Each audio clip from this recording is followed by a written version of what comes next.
Jenazah wanita dalam karung di Blitar, Jawa Timur yang tak sengaja ditemukan warga di atas motor ternyata adalah korban pembunuhan.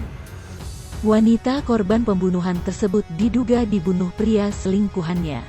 Wanita inisial DWL ditemukan tak bernyawa di dekat kebun yang terletak di Desa Kawedusan, Kecamatan Ponggok, Kabupaten Blitar, Jawa Timur. Tim Inafis Polres Blitar yang tiba di lokasi langsung membuka bungkusan karung tersebut.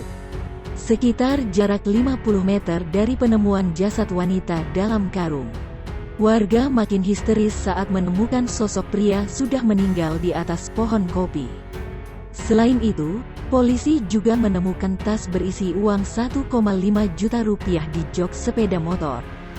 Dari penyelidikan sementara, jenazah perempuan dan pria tersebut diketahui bukan suami istri. Polisi menduga kuat kedua korban ada hubungan asmara atau pasangan selingkuh.